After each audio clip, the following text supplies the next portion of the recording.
Hello student. बीच में जो chapter हम पढ़ रहे थे झेन के देन, थोड़ा सा व्यवधान उपस्थित हो गया था और पूरी वीडियो नहीं बन पाई थी, तो उसी को हम कंप्लीट कर रहे हैं। तो 6 मंजिला इमारत में लेखक के मित्र उन्हें ले गए। किस तरीके से वहाँ उन्होंने बाहर जो लकड़ी के फट्टों वाली एक पर्णकुटी सुंदर सी बनी हुई थी, पत्तों की कुटिया, और जिसमें उन्हें प्रवेश दिया गया।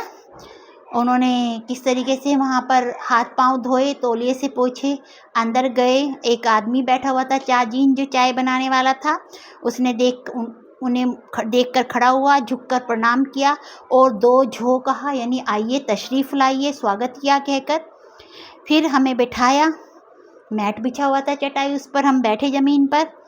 उसने हमारे सामने अंगीठी सुलगाई और उस पर चायदानी, चाय बनाने का बर्तन जो था वो उसमें पानी रख दिया, और फिर बगल के कमरे से जाकर पास के कमरे से वो बर्तन लाया और किस तरीके से उसने इन बर्तनों से को साफ़ किया बैठकर।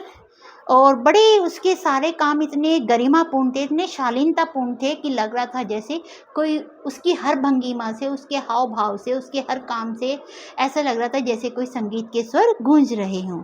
और वहाँ का वातावरण इतना शांत था कि चायदानी का खदबदाना भी सुनाई दे रहा था, यानी पानी कैसे बॉयल हो रहा था उसकी आवाज़ भी सुनाई दे रही थी। बच्चों, चाय तैयार हुई, प्यालों में भरी और उसने प्याले हमारे सामने रख दिए। कप वहाँ हम 3 ही मित्र थे। इस विधि में शांति मुख्य बात थी, इसलिए वहाँ 3 से अधिक आदमियों को प्रवेश नहीं दिया जाता। प्याले में 2 घूंट से ज़्यादा चाय नहीं थी। हम होठों से प्याला लगाकर एक एक बूंद चाय पीते रहे।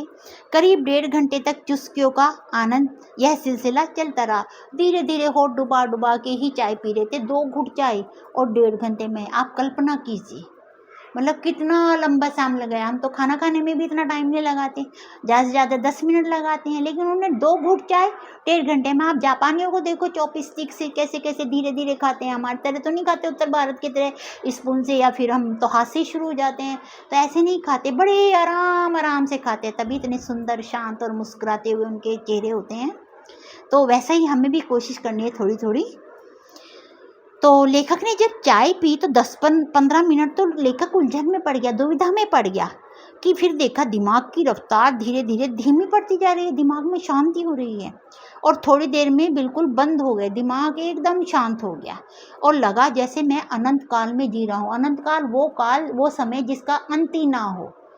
तो लेखक को लगा मैं तो लंबे समय में जी रहा हूँ बहुत। यहाँ तक कि सन्नाटे की आवाज़ भी लेखक को सुनाई देने लगी। अक्सर हम या तो गुजरे हुए दिनों की खट्टी मीठी यादों में उलझे रहते हैं या भविष्य के रंगीन सपने देखते रहते हैं। हम या तो भूतकाल में रहते हैं या भविष्य काल में।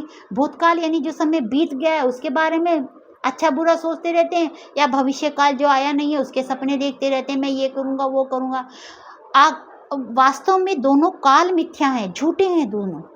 एक चला गया है जिसमें चाहकर भी हम कोई संशोधन या करेक्शन नहीं कर सकते, और दूसरा आया नहीं है कि हमें क्या पता हमारा जीवन कितना है। तो हमें आज में जीना चाहिए, जो हमारे सामने वर्तमान क्षण वही सत्य है, उसी में जीना चाहिए। चाय पीते पीते उस दिन मेरे दिमाग से भूत और भविष्य दोनों काल उड़ गए, खत्म हो गए। केवल वर्तमान क्षण सामने था, और वह भी कितना था, अनंत काल जितना विस्तृत यानी फैला हुआ था। जीना किसे कहते हैं उस दिन मालूम हुआ। झेन परंपरा की यह देन मिली है जापानियों को, जो बौद्ध दर्शन से उनको ये तरीका सिखा है ध्यान का, मेडिटेशन का। ये जापानियों को बहुत अच्छा ढंग मिला है, जिसके लिए हम लोग भी आजकल मेडिटेशन करते हैं। तो अगर हम अपने कार्यों में आराम से इत्मीनान से करें तो शायद हमें ज़रूरत ना पड़े और हमें कोई मानसिक बीमारी ना घेरे। बच्चों, इसके प्रश्न उत्तर भी बहुत सरल से हैं। चाजीन ने कौन सी क्रियाएं गरिमापूर्ण ढंग से की? वही बर्तन साफ करने की, स्वागत करने की, चाय बनाने की, है ना। और दूसरा, टी सेरेमनी में कितने आदमियों को प्रवेश दिया जाता है और क्यों? 3 आदमियों को। क्यों? क्योंकि शांति बनी रहे। चाय पीने के बाद लेखक ने स्वयं में क्या परिवर्तन महसूस किया? जैसे भूत और भविष्य काल दोनों उड़ गए, सिर्फ वर्तमान काल सामने था जो अनंत काल जितना था। दिमाग की रफ्तार धीरे धीरे धीमी हुई और फिर बिल्कुल शांत हो गया। तो ये बच्चों, लेखक ने जापानियों के दिमाग में स्पीड का इंजन लगने की बात क्यों कही? क्योंकि वो अमेरिका से तुलना कर रहे थे, महीनों का काम दिन में करना चाहते थे, इसलिए ऐसा लग रहा था कि दिमाग में मोटर लग गई हो। जापान में चाय पीने की विधि को क्या कहते हैं? चा नो यू। जापान में जहाँ पिलाई जाती है उस स्थान की क्या विशेषता है? 6 मंजिला इमारत पर दफ्ती से बना हुआ कमरा जिस पे चटाई बिछी थी, शांति वहाँ मुख्य बात थी, 3 आदमियों को ही प्रवेश दिया जाता था।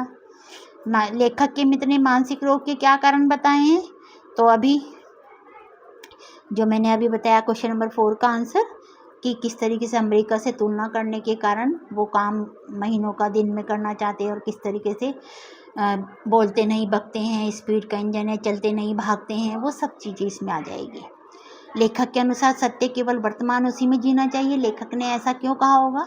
क्योंकि जो भूतकाल है वो चला गया है, जिसमें हम चाहकर कोई सुधार नहीं कर सकते, और जो भविष्य काल है वो अभी आया नहीं है।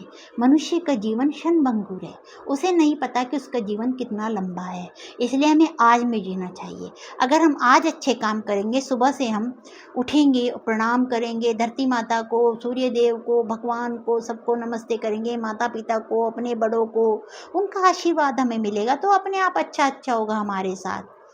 अपना काम ईमानदारी से करेंगे, पढ़ूंगा ध्यान से, नहाऊंगा धोऊंगा, हर चीज़ ध्यान से करूंगा, खेलूंगा कूदूंगा, जो भी मुझे करना है, कोई गलत काम नहीं करूंगा। अगर मैं ये सोच के आज का दिन बिताऊंगा तो मुझे लगता है अपने आप हमारा जीवन अच्छा हो जाएगा, और कोई तनाव, कोई दबाव, कोई गलती का एहसास हमारे अंदर नहीं होगा। तो इसलिए लेखक ने ऐसा कहा होगा। बच्चों, उम्मीद करती हूँ ये पाठ आपको समझ में आया होगा। Thank you so much. खुश रहिएगा, मस्त रहिएगा।